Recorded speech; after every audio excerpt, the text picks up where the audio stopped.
السلام علیکم ورحمۃ اللہ وبرکاتہ۔ بسم اللہ والحمد للہ والصلاة والسلام علی رسول اللہ، اما بعد۔ سنن ابی داود حدیث نمبر 62۔ امام ابو داود رحمہ اللہ نے اس حدیث پر باب قائم کیا ہے، باب الرجل یجدد الوضوء من غیر حدث، اس شخص کے بارے میں باب جو نیا وضو کرتا ہے بغیر حدث کے۔ کیا مطلب؟ پہلا وضو قائم ہے، ٹوٹا نہیں ہے، وہ دوبارہ پھر وضو کر لیتا ہے، یعنی وضو پر وضو کرنا۔ اس کی فضیلت میں یہ حدیث جو بھی آج ہم پڑھیں گے یہ وارد ہے۔ یاد رہے کہ وضو پر وضو کرنا، اس کی فضیلت میں یہ جو حدیث نمبر 62 ہے ابو داود کی، یہ حدیث ضعیف ہے، صحیح ثابت نہیں ہے۔ ہم نے کئی لوگوں سے سنا وہ اس کی وضو پر وضو کرنے کی اہمیت کو بیان کرتے ہیں اور حوالے میں یہ حدیث پیش کرتے ہیں۔ مثال کے طور پہ آپ نے نماز عصر پڑھنی ہے، ظہر کا کیا ہوا وضو بھی قائم ہے، آپ ظہر کے وضو سے عصر کی نماز پڑھ سکتے ہیں۔ ظہر کے وضو سے اگر ٹوٹا نہیں ہے مغرب بھی پڑھ سکتے ہیں، عشاء بھی پڑھ سکتے ہیں، کوئی حرج نہیں ہے۔ وضو کرنا چاہیں تو وضو کر بھی سکتے ہیں، یعنی ظہر کا وضو ہے، آپ چاہتے چلو جی پھر میں وضو کر لوں عصر کا، تو کر لیں، کوئی حرج نہیں ہے۔ وضو پر وضو انسان کر سکتا ہے، کوئی حرج نہیں ہے، لیکن فضیلت میں کہ جو وضو پر وضو کرے گا اللہ تعالیٰ اس کو 10 نیکیاں عطا فرمائیں گے، یہ روایت یہ جو بھی ہم پڑھنا جا رہے ہیں یہ ثابت نہیں ہے، یہ ضعیف ہے۔ امام ابو داود رحمہ اللہ فرماتے ہیں، قال حدثنا محمد بن یحییٰ بن فارس قال حدثنا عبد الله بن يزيد المقري تحویل سند، وقال حدثنا مسدد قال حدثنا عيسى بن يونس قال حدثنا عبد الرحمن بن زياد قال ابو داود رحمہ اللہ وأخبرنا لحديث ابن يحيى أتقن وأنا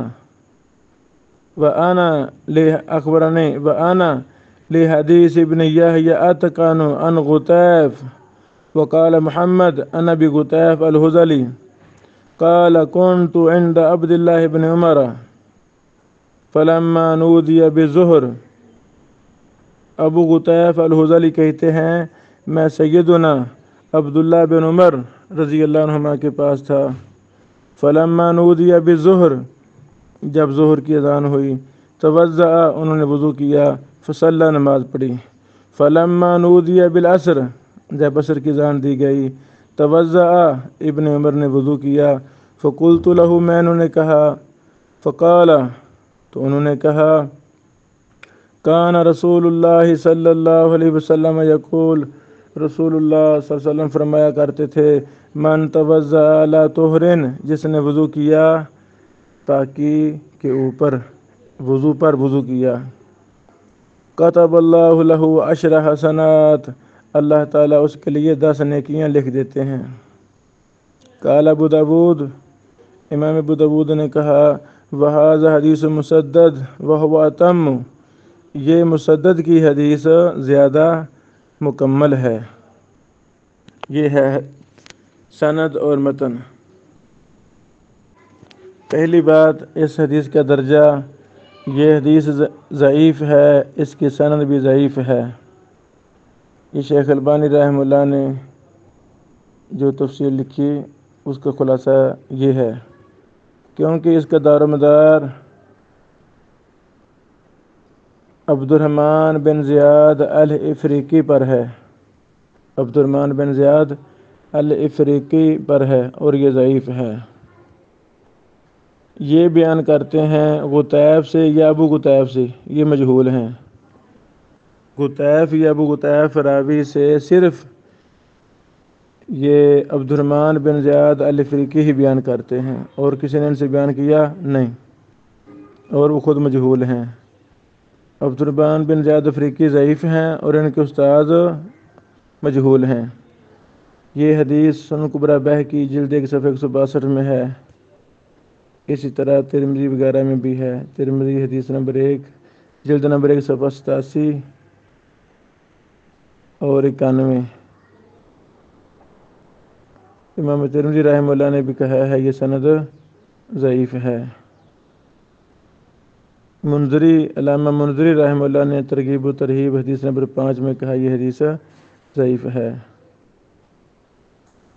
امام عراقی رحمہ اللہ نے احیاء علوم الدین غزالی صاحب علی اس کی تخریج میں کہا جلد 1 صفحہ 120 کہ عبد الرحمن بن زیاد الافریقی غیر قوی، یہ غیر قوی راوی ہے۔ اللہ اکبر۔ اسی طرح امام بہقی صاحب نے بھی کہا۔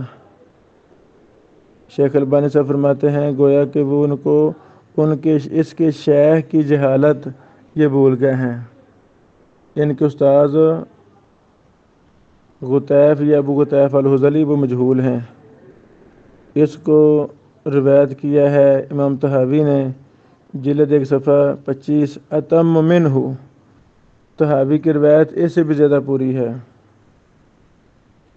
اور حافظ بن حجر نے تلخیص الحبیر جلد 2 صفحہ 184، امام نووی نے المجموع جلد 1 صفحہ 470 میں کہا ہے ضعیف متفق علی ضعفہ وممن ضعفہ الترمذی والبہقی۔ یہ حدیث ضعیف ہے اور اس کے ضعف پر اتفاق کیا گیا ہے۔ ماشاءاللہ، یعنی محدثین کا اتفاق ہے یہ حدیث ضعیف ہے۔ یہ بھی مسئلہ اشارتاً بیان کرتا ہوں۔ صحت و ضعف کے اعتبار سے احادیث کی قسمیں 3 ہیں۔ پہلی قسم وہ احادیث جن کی صحت پر کوئی اختلاف ہے نہیں، سب محدثین کہہ رہے ہیں یہ حدیث صحیح ہے، اتفاق ہے الحمدللہ صحیح ہونے پر۔ دوسری قسم وہ احادیث ہیں جن کے ضعیف ہونے پر سب کا اتفاق ہے، الحمدللہ سب بھی کہہ رہے ہیں کہ یہ حدیث ضعیف ہے، بات ختم ہوئی۔ اب تیسری قسم ہے مختلف فی، وہ احادیث جن کو کچھ محدثین نے صحیح کہا کچھ نے ضعیف کہا، تو وہاں ہمیں استقراء کرنا ہے، تتبع کرنا ہے، مفصل تحقیق کرنی ہے تاکہ حق بات کو ہم پہچان سکیں۔ اللہ اکبر۔ یہ شیخ البانی رحمہ اللہ کی بات ختم ہوئی۔ سند میں جب ہم دیکھتے ہیں تو کچھ راوی پیچھے گزر چکے ہیں۔ عبداللہ بن یزید ابو عبد الرحمن المقری الکثیر، یہ بصرہ کی طرف سے تھے اور مکہ میں انہوں نے رہائش اختیار کی، مکہ مکرمہ میں۔ امام بخاری، امام احمد، امام اسحاق بن راہویہ، ابو قاسمہ، زہیر بن حرب، علی بن مدینی وغیرہ وغیرہ کے استاد محترم تھے، یعنی جلیل القدر ائمہ محدثین کے اساتذہ میں سے تھے عبداللہ بن یزید۔ اللہ اکبر۔ امام ابو حاتم رازی نے کہا صدوق، امام نسائی نے کہا ثقہ، ابو یعلا الخلیلی نے کہا ثقہ، حدیث عن الثقات محتج بہ، ان کی ثقہ راویوں سے حدیث سے حجت لی جائے گی۔ ویتفرد باحادیث، اور یہ کچھ احادیث میں منفرد ہیں، اور ان کے بیٹے محمد وہ بھی ثقہ ہیں۔ یہ مکہ مکرمہ میں 212 یا 13 ہجری میں فوت ہوئے۔ تہذیب التہذیب جلد 6 صفحہ 84 میں ان کے مفصل حالات ہیں۔ اگلے راوی ہیں عبد الرحمن بن زیاد الافریقی، مکمل نام عبد الرحمن بن زیاد ابو ایوب، اور یہ بھی کہا گیا ہے ابو خالد الافریقی القاضی، یہ مصر سے تھے۔ اللہ اکبر۔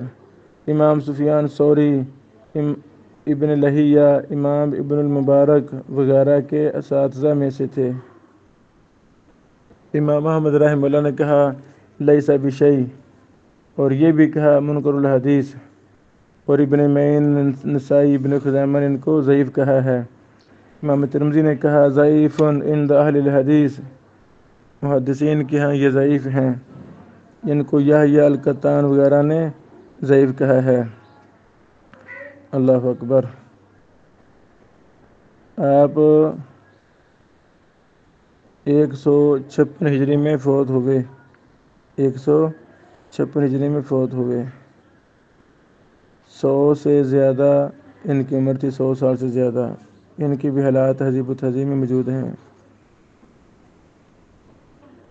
وقال ابو داود وانا لحدیث ابن یحییٰ، ابن یحییٰ سے مراد محمد بن یحییٰ بن فارس ہیں، محمد بن یحییٰ بن فارس، یعنی امام ابو داود رحمہ اللہ نے اس کی 2 سندیں بیان کی ہیں، تو ابن فارس کی ابن یحییٰ کی سند کی طرف اشارہ کر رہے ہیں کہ وہ زیادہ پختہ ہیں۔ وقال محمد سے مراد محمد بن یحییٰ ہیں بن فارس۔ ابو غطیف، یعنی امام ابو داود رحمہ اللہ نے 2 سندوں سے بیان کی ہے یہ حدیث۔ پہلی سند محمد بن یحییٰ بن فارس کی سند سے وہ عبداللہ بن یزید سے بیان کرتے ہیں، وہ عبدالرحمن بن زیاد عن ابی غطیف الحذلی سے، اور دوسری سند مسدد کی سند ہے، مسدد کی سند میں ہے عن غطیف بدون لفظ ابی، اس میں لفظ ابی نہیں ہے، ابی غطیف نہیں ہے۔ اللہ اکبر۔ جب ہم حدیث کے، بلکہ یہ غطیف یا ابو غطیف یہ مجہول ہیں، ان کا کوئی اتا پتہ نہیں ہے۔ امام ابن ابی حاتم کہتے ہیں میرے باپ ابو حاتم رحمہ اللہ نے کہا لا یعرف اسمہ، اس کے نام کا نہیں پتہ۔ اللہ اکبر۔ امام ترمذی نے ان کو ضعیف کہا ہے۔ حدیث کا معنی واضح ہے، تو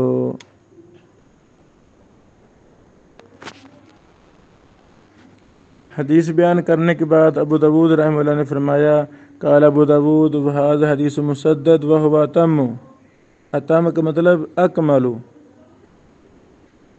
یہ زیادہ مکمل ہے محمد بن یحییٰ کی حدیث سے، اور محمد بن یحییٰ کی حدیث مسدد کی حدیث ناقص ہے۔ اللہ اکبر۔ یہ حدیث ضعیف ہے، اور کسی بھی کام کا استحباب بھی ثابت کرنا ہو اس کے لیے ہمیں صحیح حدیث ہمارے پاس ہوگی تو ہم استحباب اور مباح ثابت کریں گے، ورنہ ثابت کر سکتے نہیں۔ فقہ کی کتابوں میں بے شمار ایسے کام، اللہ اکبر، جن کو ایسے مباح کہہ دیا گیا ہے، مباح ہے، اور پیچھے کوئی حدیث ہی کو نہیں ہے، اگر ہے تو جھوٹی اور بے بنیاد روایتیں ہیں، لا اصل لہ روایتیں ہیں۔ مباح بھی احکام تکلیفیہ جو 5 ہیں ان میں سے ایک ہے۔ فرض، واجب، یہ ایک ہی چیز کے 2 نام ہیں محدثین کے ہاں۔ فرض، حرام، مکروہ، مستحب، مباح، یہ 5 احکام تکلیفی ہیں۔ خواہ مباح ہو، خواہ مستحب ہو، خواہ سنت ہو، خواہ فرض ہو، خواہ حرام ہو، خواہ مکروہ ہو، کوئی بھی چیز ہو، ہم دلیل کے محتاج ہیں۔ دلیل قرآن و حدیث کا نام ہے، قرآن و حدیث سے ہمیں دلیل ملے گی تو ہم کسی کو مباح کہیں گے، ورنہ کہہ سکتے نہیں۔ اچھا، یہ موسوعہ فقہیہ کویتیہ بڑی مشہور کتاب ہے، جلد 11 صفحہ نمبر 147، اس میں یہ لکھا ہوا ہے کہ یہ حدیث جو بھی ہم نے پڑھی جو ضعیف روایت ہے، یہ دلیل ہے کہ ہر نماز کے لیے نیا وضو کرنا مستحب ہے، ہر نماز کے لیے مستحب ہے۔ تو ہم کہتے ہیں بھی جب یہ حدیث ضعیف ہے، ثابت نہیں ہے، تو پھر اس سے استحباب ثابت نہیں ہوگا۔ اللہ اکبر۔ یہاں بطور فائدہ عبد الرحمن بن زیاد الافریقی ضعیف ہیں اور یہ مدلس بھی ہیں، ضعیف بھی ہیں اور مدلس بھی ہیں۔ تو مدلس راویوں کے 5 طبقات ہیں، 5واں طبقہ انہی راویوں کا ہے جو مدلس بھی ہیں اور ضعیف بھی ہیں۔ تو یہ روایت 2 وجہ سے ضعیف ہے، ایک عبد الرحمن بن زیاد الافریقی ضعیف ہونے کی وجہ سے، دوسرے ان کے استاد غطیف یا ابو غطیف کے مجہول ہونے کی وجہ سے۔ بارک اللہ فیکم۔